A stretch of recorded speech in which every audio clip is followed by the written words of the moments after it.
જય માતાનું કેમ છો બધા મજામાં? ને આજે મેં દાળ ઢોકળી બનાવી તો તુર દાળ બાફવા મૂકી દીધી ને હવે એનો લોટ બાંધી લઉં. તો ઘઉંનો લોટ લીધો, એમાં હળદર ને મીઠું ને ચટણી નાખી દઈએ.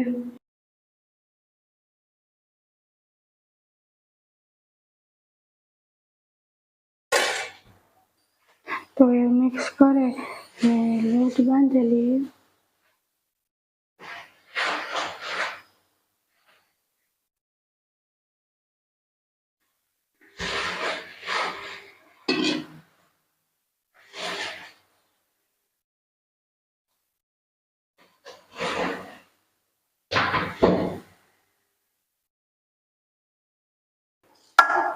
એટલું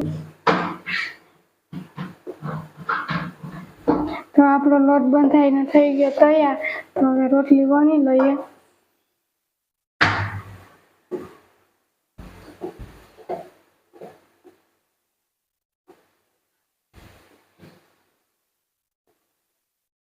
સાથે આપણી દાળ બફાઈ જાય, ઢોકળી બનાવેલી રોટલીની સાથે.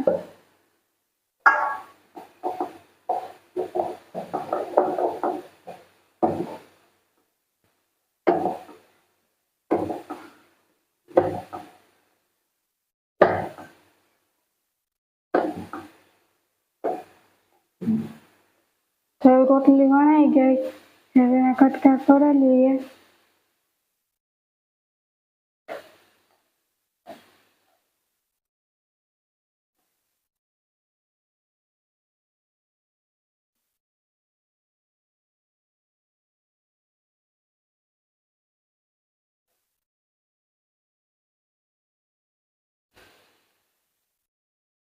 આપણી દાળ બફાઈ ગઈ તો વઘાર કરી નાખીએ.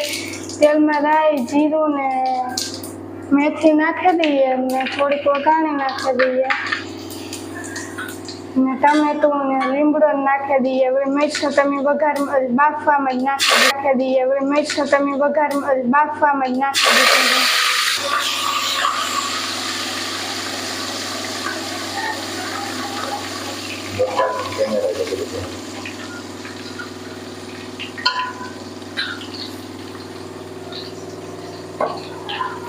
દાળ નાખી દઈએ એમાં આપણે.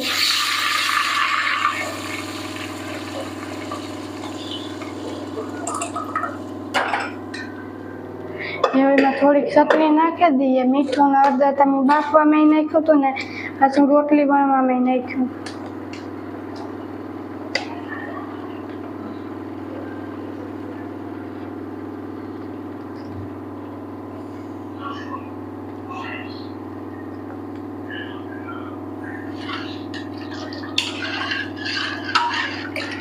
થોડીક વાર પાકવા દઈએ. દાળની પછી આપણી રોટલીના કટકા કર્યા ને એ નાખી દઈએ. તો એવામાં રોટલીના કટકા નાખી દઈએ આપણે, એટલે દાળને બે ભેગું સળી જાય.